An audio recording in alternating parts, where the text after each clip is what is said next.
Okay, today's story. Yeah, we've got a few minutes.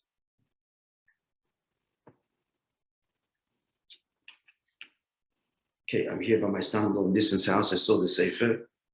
Interesting, I never saw it before. It's an interesting collection called Darkei Chassidus, all culled from the Friedrich Rebbe Sichos in subject matters. Torah, Avodah, Midas, the famous story, you may have heard it. You may have not. It's a story of Reb Marash, Baruch Protes, we just quoted Reb Marash. Here's the story which the Friedrich Rebbe relates.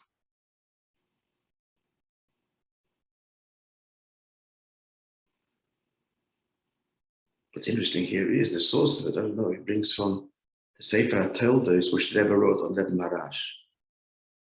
Doesn't appear earlier. Anyway, the Rebbe Marash once told the Rebbe Rashab as follows: today he said I had two guests. One of them caused me tremendous nachas, and the other one deep pain. He says to him, the first one, Rabbi Elia. Now, this Rabbi Elia, he was living in a yishuv, a small hamlet called Abela.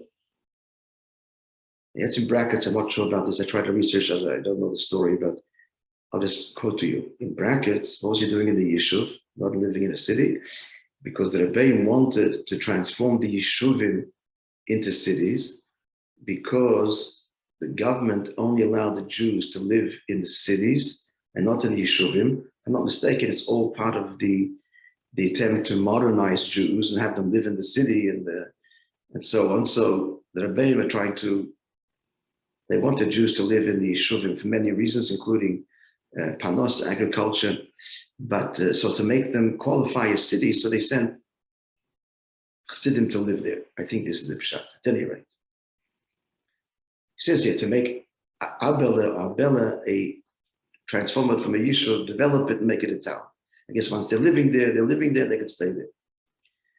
So he was one guest. Now another guest was Rabbi Eliezer Mikpolotsk, the author of the Sefer Mishnah Eliezer, which I've not seen, that he wrote. Obviously he was a big Talmud Chacham. Here's the conversations. The Yechidus, we told the Yechidus that Rebbe Rashab is sharing with the Friedrich Rebbe. He says when Abela came into the Yol from Abela came in Yechidus. So I asked him, was Herzach, he was a business person and a simple fellow. And he said, Baruch Hashem. I asked him, the Marash asked him, how was the basic the business? He says, Baruch Hashem. But the Rebbe, he says to him, I have terrible tsar from Yosef, who lives with us in the Yishuv. He doesn't have atzlach in anything. We got together, all the chevra, and we bought a horse and a wagon. You should be able to travel from city to city with some schayra, with some merchandise. Every time something happens, once the spokes break, another time the horse broke a leg.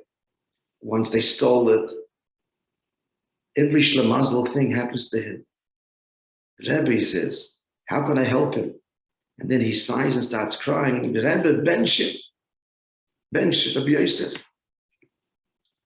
So the Marash said to this Rabbi Elia, he says to him, you can help him a lot. When a Yid is pained with the tsar of his fellow and asks about him, with this he takes away the kitrugim, the accusations above, and breaks all the dinim kosher, the difficult dinim. Then the Rebbe Marash gave a coin from his pocket and gave it to this Rebbe Elia and said to him, I want to be a partner with you. Hashem will help you that you should be matzliach, to do tovus to a Yidden, and should be batzlach. Rebbe Elia trembles, nechrat. And he said to Rebbe Marash, Rebbe, you want to be a partner with me? Do you know who I am?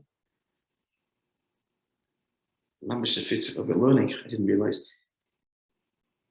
I'm the thick chomer gas, the thick chomer of Tanya that the only solution is to break it. Now, the Rebbe told over the story, he did not share at this point, what Reb Maharash, how he responded to this statement of Rabbi Elia. But that was the end of that. That's what we were being told about that visitor that day to Reb Maharash.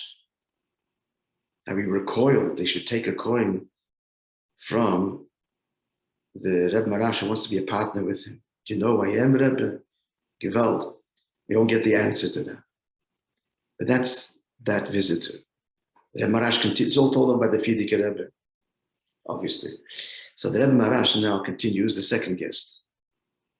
Rabbi Eliezer from Polas, the big city. So when he came in, the Reb Maharash says to him, "Was Herzach? What's doing?"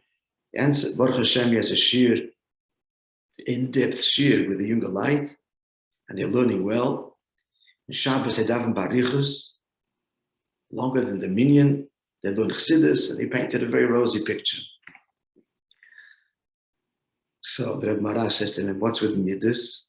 What's with their conduct with each other?" To which this Rabbi Eliezer answered, "As a vigvirische junge light," like wealthy, spoiled, indulged young people.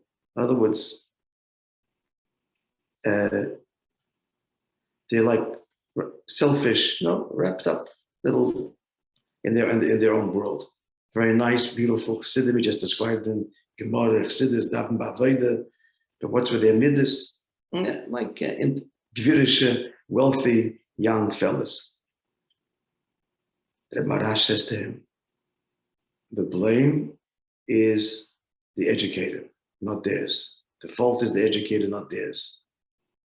The beginning of all chinuch and education is midas tovos. Not to learn the book, but to be learned by the Sefer. Listen to this, friends. Rabbi Maharash was, listen to these words. He says to this, he's the mashpia, I guess. Rabbi Eliezer. Rabbi Eliezer says, when you come home, you're going to make a gemach, and each one of the younger light, they're all being supported by their fathers-in-law. Right? They're all wealthy in-laws, wealthy parents. Each one of them has to give half the nadan. The nadan is the dowry that the bride brings, which is their life's fortune, which is to set them on their path for life. Half of it goes to the gemach. So he says, Rebbe, I won't be able to. I won't be able to affect this. They should give half the nadan. So the Marash's words were, Azir zog met the spell. I said it will happen. Tell them. When they're giving, they're not giving what belongs to them. And if they don't give, even this one belongs to them. If they don't give half of the nadan, they're going to lose all of it. And next time you come back to me, he says, you come back with better news. The final word is that Reb Maharash says to Rebbe Rasham, describing the two Chassidim that came to him that day. He says, I would have given into my nefesh kiss, I would have given Rabbi Elia a kiss on the forehead. And that's how we conclude the story. Powerful message in the foundations of chinuch and midas tovos. Friends, have a wonderful day. Tomorrow, I'm going to send you the, I'll send it now, the new mimer, which will begin tomorrow. It's a short mimer. I see, maybe it's a kids, I don't know why, we'll look at it. And we'll continue Be'ez Hashem tomorrow. Have a wonderful day, everybody. And Psulas Tovos, Ephraim Psulas Tovos there.